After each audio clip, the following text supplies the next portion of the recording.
So at the start of my journey, I tried every single business model. I did forex trading, I did drop shipping, I did Instagram, flipping pages, I did crypto here and there, and all of them failed, okay? And obviously, as you may know, there's a lot of YouTube videos like what is the best business model, and which one should I get into, like all of that kind of stuff, okay? I can tell you right now, every single business model works because there's people, doing dropshipping. There's people making millions there. There's people making millions in crypto. There's people making millions in forex trading. People making millions in SMA. Like every single one works. It's just the one that you can stick to for 2 years. Like that's the base business model, okay? But the reason I, left those business models, like I tried forex trading, right? But that was like the one that I was like, this is going to be my vehicle, to escape in the matrix, okay? This is like the one. But I was confronted with the two, like, so either SMA or forex trading. And I was like, which one is going to be the most difficult to start? Literally, that was the question I asked myself, because I know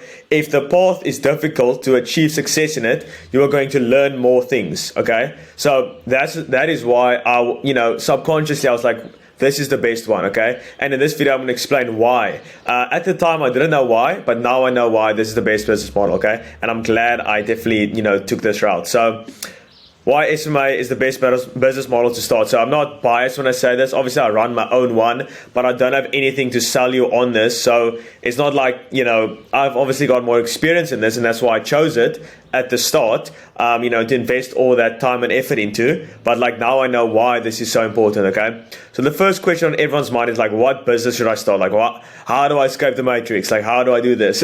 Like, what should I do? Copywriting, obviously there's a lot of stuff, but every single one works, okay? But yeah, I'm saying it. Like the raw truth is, every single business model works.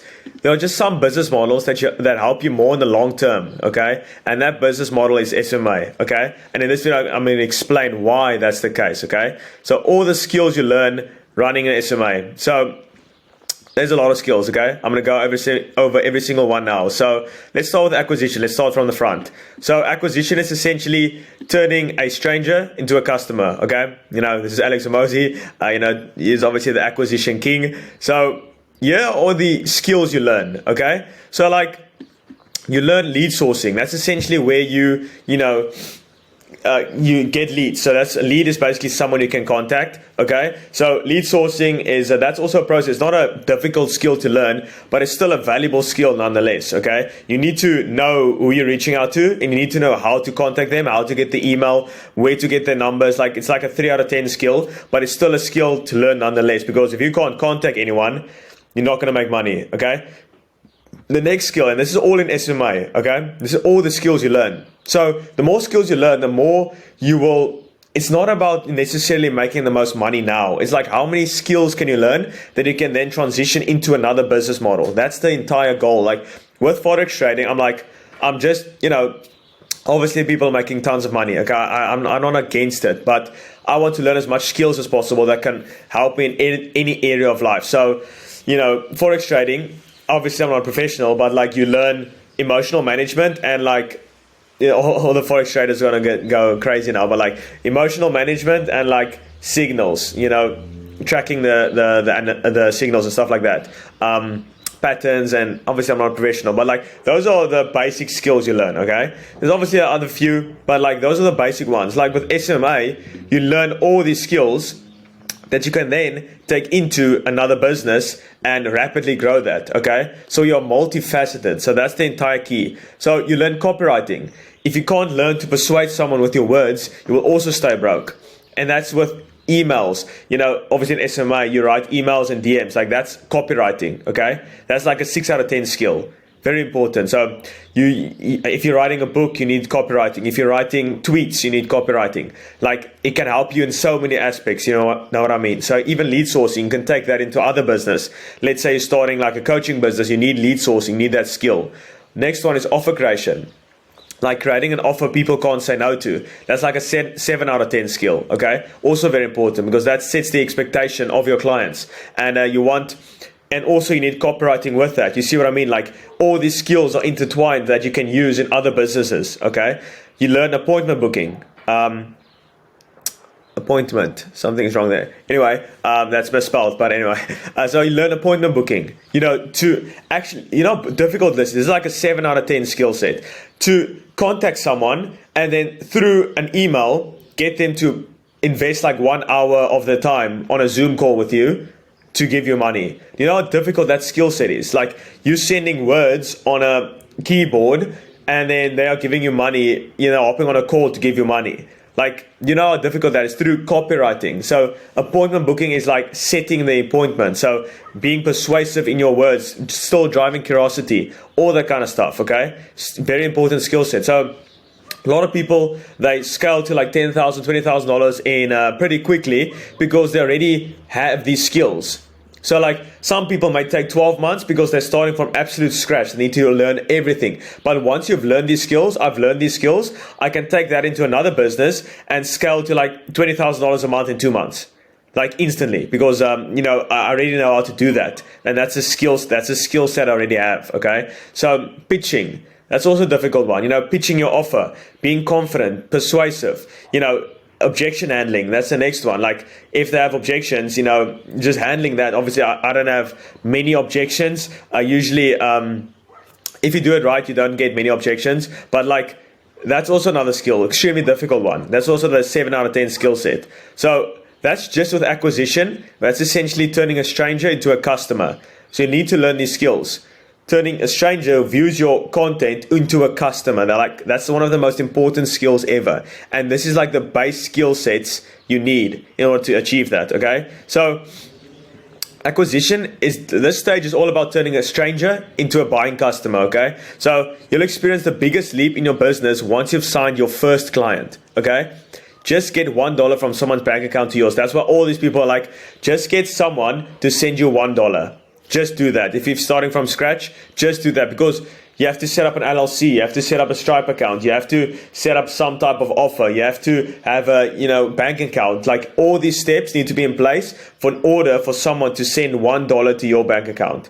So that's why people say just get $1 from a customer to you, $1, because all those things need to be in place. So like I just said, there's all that thing needs to be in place just to get your first customer. So these are the skill sets you learn. Obviously, there's a few others like, what's the else? I can't think of any. That's why I didn't write anything else. And I also just wanted 6 because it looks cooler than like an extra 7, okay? But like those are like the base skills, all right, when it comes to acquisition. So the next one is retention. This is an extremely valuable skill and an underrated one. So retention boils down to onboarding, setting the expectations, support, right? So that's essentially communication with your clients and just having a good experience, and then results, obviously getting results. So it's like 50-50. People, a lot of people just get results. Like they get good results, but the support is terrible. Like they're not communicating, they're not sending over like reports, not checking in with the clients, just like also human beings, right? So send a meme every now and then, just talk with them like normal human beings. That's 50% of retention of your clients. And retention is essentially, keeping your clients, okay? And then onboarding is also very important, just setting the expectations straight and knowing what they're getting into, so the expectations aren't misaligned, okay? So the best way to increase the revenue of any business is to increase the lifetime value of your customers, okay? So it's much easier to keep an existing client than it is to acquire a new client, okay? Much easier. Just to, extend the contract by like 6 months than to get an extra client, go through the onboarding, do the, all that kind of stuff. It takes time, it takes money, and you have to get more people on. It's like much easier to just keep an existing client. So that's why the easiest way to see the trajectory of a business is to look at the lifetime value of their clients, okay? So the only 2 things you can do to increase lifetime value is experience and results. So experience is basically, like the support, like the entire journey with you, okay? Now, what I mean by experience, is like communication and support. So lots of people are too focused on acquisition, getting new clients, what's the best acquisition system, like how do I get more clients, like infinite looms, all that kind of stuff. But like, that they completely forget to keep the existing clients happy. They're so focused on getting new ones that the best strategy is just to keep your existing ones, okay? Best way. So Obviously, I'm not an expert in business, but I know a thing or two when it comes to, just keeping your clients happy and also letting them stay on, because like, if you just pitch it well, the onboarding is done right, everything is done right. It's like they want to keep coming, keep the business growing. Okay, obviously results are also a big part of that. So it's 50-50. So next part is operations. That's essentially the back end side. So that's where all the magic happens that your clients don't see. All right. So here's also a few skills you learn. Hiring. Like, in order to hire good people, you need to become, great yourself. Like, in order to get A players, you need to be an A player yourself. So you can't expect, to get all these, unicorns, what they call it, like just amazing people in your team, if you're not amazing yourself and you're not hardworking yourself. Like, even Alex Moses said, like, if you have less than 30 employees, you don't build the culture, you are the culture. So like, all the, efforts come from you. So if you're not working hard, why on earth would they do it? Okay. That's why I work so hard and I attract good people to work with me. It's because I myself, am a hardworking individual. That's just how the game works. Okay. So next up is management, actually managing the team. You don't want it to be too much, because you obviously trust your people. Like, you don't want to micromanage them. It just doesn't work. I do like weekly calls, 20 to 30 minutes. And that's all. Okay. Just set the expectations straight, and if you hire the right people, they will be disciplined enough to do the work. Okay. Next up is culture. As I mentioned, if you have less than 30 employees, you are the culture. So culture just comes down to most people watching probably have less than 30 employees. So like, you need to become, like, it's with networking as well. Like, if you want to network with high value individuals, you need to become a high value individual yourself. That's the only way it works. So it all starts with you, okay? SOPs, that's essentially like systems building, standard operating procedures. That's where you remove the capacity to think, okay? So you create like a Google Doc, anything like that, a Loom video, going over a process in your business so that people can literally just look at the Google Doc, see what you've wrote there, what you've, showcased in your video, and then they can replicate it. So you don't have to constantly... let's say you're hiring an individual for a role, like, they can just see the Google Doc, implement, boom, boom, in. So you're not wasting any time. It's a lot of upfront work, building these SOPs and stuff, just like systems, that kind of thing. A lot of upfront work, but it's well worth it, okay? So let's say someone leaves my company, I can instantly just get someone new, instantly, the same day, because, I don't have to hire them, onboard them. There's a lot of people interested, so I can just say, okay, let's go, let's hop in. And then they can go through this document, SOP, and then they know exactly what they need to do. So next up is accounting. I don't know much about that. I definitely need to learn more. I need to buy accounting for dummies or something. I had accounting at school, but like, nah, I don't know. Critical thinking. So I have an accountant, so that's why I don't need. I still need to obviously learn it. I need to learn the taxes, that kind of thing. But like, that's why I get someone to do it for me, and then I can learn from them. And also, I need to do my own research as well. It's very important. So critical thinking. Operations. You need to be able to be rational. So. Not be, make decisions of emotions. Okay, very important. That's just in general. Okay, I don't know why I put that as operations, but it ties into with SOPs. Okay, you need to be rational. You need to remove the capacity to think. That's what I said. Yeah. So this is the stuff that you see from the outside. You don't see from the outside that run the entire business. Okay, so building systems are probably one of the most important things in a business. Okay, so. You want to remove the capacity to think, because most people can't, okay? Like, most people can't think for themselves. I think there's like a quote, nobody thinks, that's the contradiction, like, I can't even think now. But like, most people, they can't think for themselves, okay? Because it's very difficult, actually, if you think about it. But your team is everything. The best way to attract A players is to become an A player yourself, okay? So like, that's basically why I chose this model. I didn't know this stuff after I've even, run my business. But like, this is all the skills you learn.